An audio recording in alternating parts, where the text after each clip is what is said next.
이산 균등 분포와 연속 균등 분포에 대해 설명을 드리겠습니다. 여기서 균등이란 말은 같이 들어가고요. 차이점은 이산이냐 연속이냐입니다. 자, 이산과 연속에 대해서 먼저 설명을 드리면 확률 변수를 크게 우리가 이산 확률 변수와 연속 확률 변수로 나눌 수 있습니다. 이산은 discrete 랜덤 베리어블이고요. 연속은 continuous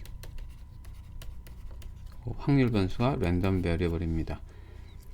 분포니까 지금 분포를 얘기하는데 이산 확률 변수가 갖는 분포는 이렇게 막대 그래프가 뾰족뾰족하게 그려지면 됩니다. 반면에 연속의 경우에는 막대 그래프를 그릴 수가 없어서 이렇게 선으로 연결합니다. 이렇게 선으로 연결됐으면 그건 연속인 경우고, 막대 그래프를 그려주면 이산인 거입니다. 따라서 여기서 이산 균등분포라고 하니까 막대 그래프로 그려주면 되겠습니다. 막대 그래프를 그려주는데 여기서 균등이란 말을 썼어요. 균등 또는 균일이라는 용어를 간혹 쓰기도 하고, 책에 따라서는 이산 균일 분포, 어떤 책은 균등 분포합니다. 균등하다, 뭐가 균등할까요? 균등하다는 건 여기서 여기를 자세히 보면 높이가 어때요? 높이가 어떤 건 이 정도 높이, 이건 높고 이건 낮고 이렇고 이렇습니다. 높이가 균등하지 않죠? 이산 균등 분포란 이렇게 막대 그래프로 그려지는데 높이가 균등한 그래프를 말합니다. 그래서 이렇게 높이가 일정한 경우에 이산 균등 분포가 되겠습니다. 그럼 여기서 주사위를 한번 던져 보겠습니다. 주사위를 던지면 막대 그래프가 몇 개가 나오냐 하면 하나, 둘, 셋, 넷, 다섯, 여섯 개가 나옵니다. 왜냐하면 1을 취할 수도 있고 2를 취할 수도 있고 6을 취할 수도 있기 때문에 그렇습니다. 그럼 이 균등하다 하는 이 높이는 얼마일까요? 자, 여기서 이 높이, 이 높이, 이 높이, 이 높이를 다 더하면 얼마가 나와야 됩니까? 자, 저 높이는, 이 높이는 x가 1일 확률이고요. 이 높이는 x가 2일 확률이고요. 그 다음에 여기 높이는 x가 6일 확률입니다.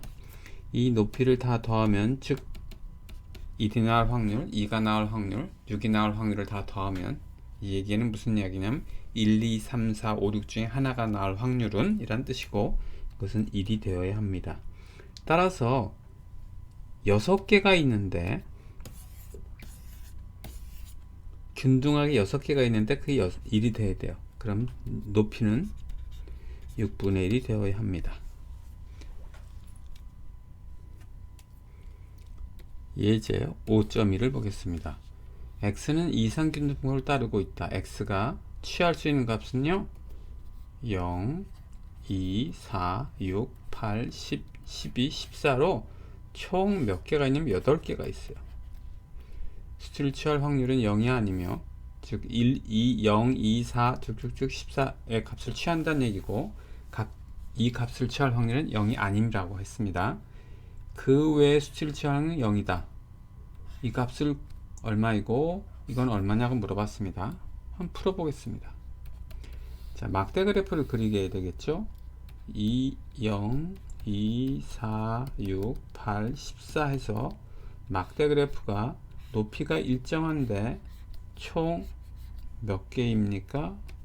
8개입니다. 따라서 이 높이는 얼마가 돼야 됩니까? 이 8개의 높이, 막대 그래프의 높이를 합이 얼마가 돼야 되냐면 1이 돼야 되겠지, 여기처럼. 따라서 막대 그래프의 이 높이는 동일하게 8분의 1이 됩니다. 따라서 x가 6일 확률은 8분의 1입니다. 그리고 이 문제를 풀어보겠습니다. 대문자 f에 6, 이건 뭘까요? 그림을 그리면 6 이하일 확률이죠. 따라서 요 아래에 이 높이를 다 더하면 되겠습니다. 이 높이를 다 더하면 하나, 둘, 셋, 4개니까 8분의 1, 8분의 1, 4번 더해서 2분의 1이 됩니다. 이상균등분포는 실생활에서는 그렇게 많이 쓰이지는 않지만 예제가 쉽고 수업에서 가르치기가 용이하기 때문에 자주 등장합니다. 이번에는 연속균등분포에 대해서 공부를 해보겠습니다. 연속이니까 여기서 그린 바와 같이 선으로 연결되어야 되고, 균등이라고 했으니까 아까와 마찬가지로 이 높이가 일정해야 돼요. 그럼 그림은 이렇게 되겠네요. 선으로 연결해야 되는데 높이가 일정합니다. 이렇게 생겼어요. 그리고 이 높이는 얼마일까? 조금 이따 계산해 보겠습니다. 자, 구간 AB에서 연속 균등분포를 따른다면 여기가 A고 여기가 B가 됩니다. A 이하에서는 확률 밀도가 0이고요. B보다 넘으면 확률 밀도가 0입니다. 이 Y축은 확률이 아니고 확률 밀도입니다. 자, 이제 다음 질문은 이 높이가 어떻게 될까? 이 높이가 일정하다고 했는데 높이는 어떻게 될까? 입니다. 자, 여기서 이 빗금치 면적을 구해 보겠습니다. 이 사각형의 빗금치 면적은 얼마가 되어야 될까요? 이 사각형의 빗금치 면적은 확률로 표현할 수 있는데 그 확률은 확률 변수 x가 a와 b 사이에 있을 확률입니다. 이 녹색의 하늘색의 빗금치 면적이 바로 이것입니다. 지금 이거는 뭐냐 하면 a와 b 사이에 나올 확률이죠. 지금 a와 b 사이에 나온다고 했거든요. a와 b를 벗어나면 나오지 않는다고 했어요. a와 b를 벗어나면 여기 보면 확률 밀도가 0으로 발생하지 않는다는 뜻이고, 즉 a와 b 사이에서만 발생한다는 뜻입니다. 그럼 여기서 질문이 a와 b에서 발생할 확률은 얼마입니까? 1이겠죠. 그럼 이제 모든 게 해결이 됩니다. 직사각형의 면적은 1이라고 했습니다. 밑변의 길이는 b-a입니다. 면적이 1이 되기 위해서 밑변의 길이가 b-a라면 높이는 어떻게 돼야 됩니까? b-a분의 1이 돼야 됩니다. 그러면 b-a분의 1 곱하기 b-a가 1이 되기 때문에 그렇습니다. 그래서 이 구간만, 연속 균등분포가 정의되는 구간만 알려주면 이 높이는 자동적으로 나옵니다. 연속 균등분포를 따르는 경우에 이렇게 표현합니다. 확률 변수 x라고 쓰고 뭐뭐 갈매기 이하의 분포를 따른다는 뜻이고, 유니폼 균등분포가 유니폼이거든요. 그래서 유니폼이라고 쓰고 이 구간은 a와 b 사이에서 정의됩니다 라고 표시하면 되겠습니다. 이쪽을 보겠습니다. 연속 균등분포의 확률 밀도 함수는 어떻게 됩니까? 이 높이가 일정하게 요거죠. 그래 따라서 b-a분의 1이 됩니다. 단 이거는 a와 b 사이에서 그렇고요. 그 범위를 벗어나면, 즉 x가 a보다 작거나 b보다 크면 확률 밀도는 0이 됩니다. 요 그림이 그대로입니다. 자, a보다 작으면 0, 확률 밀도가 b보다 크면 확률 밀도 0이고 a와 b 사이에서는 확률 밀도가 b-a분의 1입니다. 자, 이제 평균을 보겠습니다. 우리 분산은 계산을 해야 되는 거고 이거는 감각적으로 나오진 않습니다. 근데 이건 쉽게 나올 수가 있습니다. 0과 10 사이에서 이렇게 분포한다고 하겠습니다. 평균은 얼마가 될까요? 5를 기준으로 하면 좌우 대칭입니다. 따라서 평균이 5가 되는 거예요. 그 논리를 그대로 이용하면 되겠죠? a와 b 사이의 중간값이 평균이 되는데 중간값은 어떻게 될까요? a 더하기 b 나누기 2 해서 평균값은 이렇게 나옵니다. 자, 구간 확률을 어떻게 계산하는지 여기 공식이 나와 있습니다. x가 알파와 베타 사이에 있을 구간 확률은 이렇게 된다고 합니다. 그림으로 설명드리면 이렇습니다. a와 b가 이렇게 돼 있는데 지금 알파와 베타가 있어요. 자, 요 하늘색 빗금치 면적을 보겠습니다. 이건 무엇일까요? 이것은 확률 변수 x가 알파와 베이타 사이에 있을 확률을 말합니다. 그것은 이렇게 된대요. 단 조건은 알파와 베이타가 a와 b 사이에 있어야 합니다. 자, 이 공식을 외우시는 분도 있는데 외우지 않는 것을 더 추천드립니다. 우선 요거 말고 숫자를 이용해서 더 쉽게 설명을 드려보겠습니다. 예제 5.13을 보겠습니다.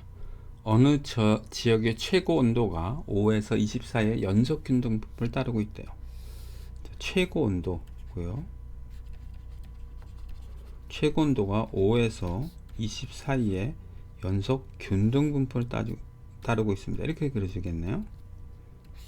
다음 질문은 최고 온도가 10과 16 사이에 있을 확률, 10과 16 사이에 있을 확률을 구하라고 한 겁니다. 자, 이 확률은 어떻게 표시할 수 있냐면 최고 온도, x가 최고 온도입니다. 최고 온도가 10과 16 사이에 있을 확률은 얼마입니까? 라고 질문한 거예요. 이 구간 확률은 여기에서 이 그림에서 이 빗금친 하늘색의 직사각형의 면적과 동일합니다. 즉 요걸 구하라는 것은 요 면적을 구하라는 얘기죠. 자, 면적에서 직사각형의 면적은 쉽게 구할 수 있잖아요. 밑변의 길이 곱하기 높이입니다. 밑변의 길이는 6이죠. 16 빼기 10이니까 이제 남은 일은 높이만 알면 되겠습니다. 그럼 높이는 얼마일까요? 아까 했었죠. 자, 그걸 보기 위해서 했지만 요거 가지고 다시 한번 볼게요. 이 초록색 마크가 있습니다. 이 빗금친 면적은 얼마입니까? x가 5와 16 사이에 있을 구간 확률을 말합니다.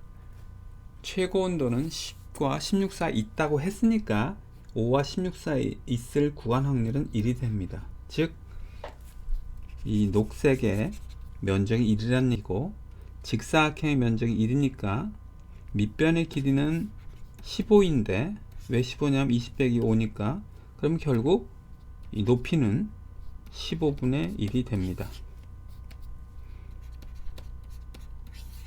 따라서 요 녹색, 요 빨간 거로 다시 표시할게요. 요 빨간 거 네모의 면적은 밑변 6 곱하기 높이 해서 밑변 곱하기 높이 15분의 1 해서 이렇게 나옵니다. 자, 여기에서 이 공식이 어떻게 유도됐는지 설명을 드리도록 하겠습니다. 요 예제를 그대로 적용하면 됩니다. 지금 구하고자 하는 것은 이 하늘색 직사각형의 면적입니다. 밑변의 길이는 베이타 빼기 알파죠. 밑변의 길이는 알았어요. 이제 알아야 할 일은 뭘까요? 높이를 알아야 되겠죠. 높이는 어떻게 알 수 있습니까? 자, 이 초록색 음영을 표시해 보겠습니다. 초록색 음영의 면적은 1이 돼야 되죠. 왜 그러냐 하면 x가 a와 b 사이에 있을 확률이니까 이것은 1이 되어야 합니다. 왜? a와 b 사이에 있다고 했으니까. 이때 밑변의 길이는 여기 밑변의 길이는요 b-a입니다. 그럼 높이는 자동적으로 나오겠죠. 높이는 b-a분의 1이 나옵니다. 자, 요거 빨간색으로 다시 바꾸고요. 요 직사각형의 면적은 밑변의 길이 곱하기 높이 해서 이렇게 됩니다. 즉 요거가 됩니다. 근데 이 공식을 외우는 걸 권장하지 않는 이유가 있습니다. 여기 조건이 알파와 베이타는 꼭 A, B 사이에만 존재해야 됩니다. 만약에 알파와 베이타가 A와 B 사이에 있지 않다. 그럼 어떻게 될까요? 저 공식을 사용하면 안 됩니다. 요 예를 한번 들어볼게요. 요거 가지고 들어보면 되겠습니다. 요거에 의해서 다음과 질문했어요. 다음의 확률을 계산하시오. 확률 0과 x가 최고 온도가 0과 10 사이 있을 확률을 구하라고 했습니다. 이런 경우에 이 공식을 적용할 수 있을까요? 적용하면 안 됩니다. 왜냐하면 이 공식은 알파와 베타가 A, B 사이에 있어야 돼요. 근데 이 경우는 어떻습니까? 5와 20 사이에 있는 경우에만 이 공식을 적용하고 있는데 요 0은 5와 20 사이에 있지 않습니다. 따라서 이 공식을 적용할 수가 없어요. 그래서 이 공식은 매우 특이한 경우, 이런 경우에만 적용되기 때문에 공식을 외우는 걸 권하지 않고 더 쉽게 그림으로 이해하기를 권장드립니다. 자, 이거 한번 구해 보겠습니다. 0과 10 사이에 있다는 것은 0과 10 사이에 있대요. 그러면 결국 여긴 0이니까 요 까만 빗금지 면적을 구하라는 것이네요. 밑변의 길이는 10 빼기 5라 5고 높이는 15분의 1이라 결국 이것은요 밑변의 길이 곱하기 높이 하고 계산하면 됩니다. 그래서 공식을 외우지 마시고 그림으로, 왜냐면 직사각형 면적은 초등학생들 구하는 거지 않습니까? 그렇게 이해하기 쉬운 거니까 그 방향으로 해주시길 권장드립니다.